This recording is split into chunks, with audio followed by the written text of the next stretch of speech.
Shalom, selamat pagi saudara yang diberkati Tuhan. Sate pagi hari ini bertemakan Ruben Gonzales. Firman Tuhan terambil dari 1 Tesalonika pasal 2 ayat 2, Ibrani pasal 10 ayat 32. Ingatlah akan masa yang lalu, sesudah kamu menerima terang, kamu banyak menderita oleh karena kamu bertahan dalam perjuangan yang berat. Ada banyak hal yang selalu menjadi kisah menarik di dalam Olimpiade, sekaligus juga sebagai inspirasi kehidupan. Sebagaimana Ruben Gonzales yang sejak SD sudah bercita-cita untuk ikut dalam Olimpiade. Dan keinginan itu semakin kuat saat ia menyaksikan Scott Hamilton sukses dalam Olimpiade Sarajevo tahun 1984. Dengan penuh semangat, ia berkata pada dirinya sendiri, "Jika orang sekecil dia saja dapat menjadi pemenang, maka saya pun pasti bisa." Ia pun memulai perjuangannya dengan berlatih semua olahraga yang ada di Olimpiade dan mempelajari teorinya dari berbagai sumber kepustakaan. Pada dasarnya dia bukanlah seorang atlet.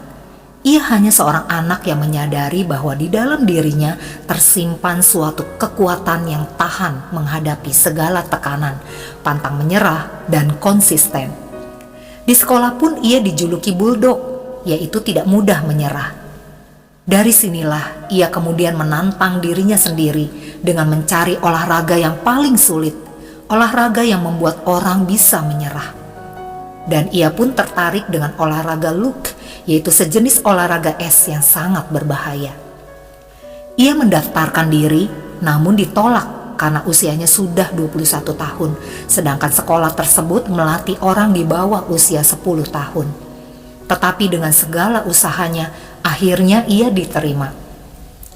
Ia menerima pesan bahwa jika ia mau belajar dan mau ikut Olimpiade, hidupnya akan dipenuhi kesulitan. Ia juga harus siap menghadapi dokter bedah karena tulangnya akan patah beberapa kali. Inilah tantangan terberat yang membuat 9 dari 10 anggota yang ikut akhirnya mengundurkan diri. Sejak hari pertama berlatih, tubuhnya terhempas-hempas. Ia menangis, tulangnya seperti remuk semuanya. Ia hampir putus asa dan berhenti. Namun, kemudian ia kembali menyemangati dirinya.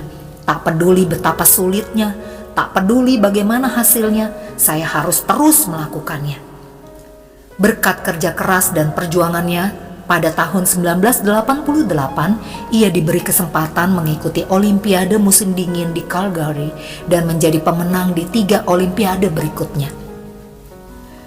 Tuhan Yesus telah memberikan pesan kepada kita sejak awal, bahwa ketika kita mengikuti Dia, memilih Dia sebagai juru selamat, menjadikan Dia sebagai Tuhan dalam hidup kita, kita harus siap menghadapi kesulitan dan berbagai macam kesakitan.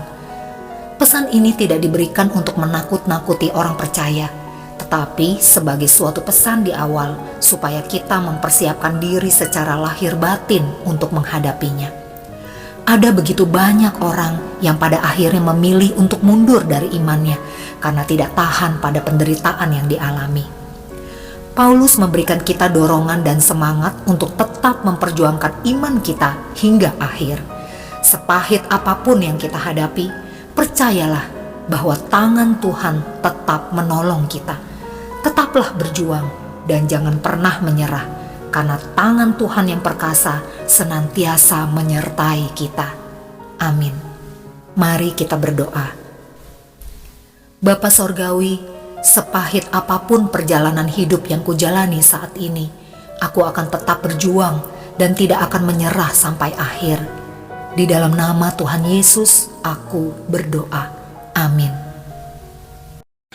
O day of rest and gladness, O day of joy and light, O balm of care and sadness, most beautiful, most bright, on thee the high and lowly, who bend before thy throne, sing holy, holy,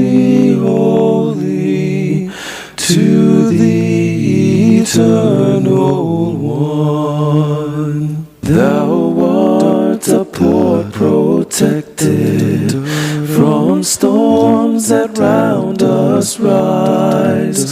A garden intersected with streams of paradise.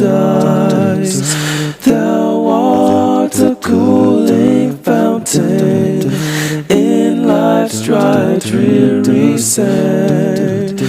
From thee, like Pisgah's mountain, we view our promised land. A day of sweet reflection, thou art a day of love. A day to raise affection from earth to things above. New grace is ever gaining from this our day of rest. We seek the rest remaining in mansions of the blessed. We seek the rest remaining in mansions of the blessed.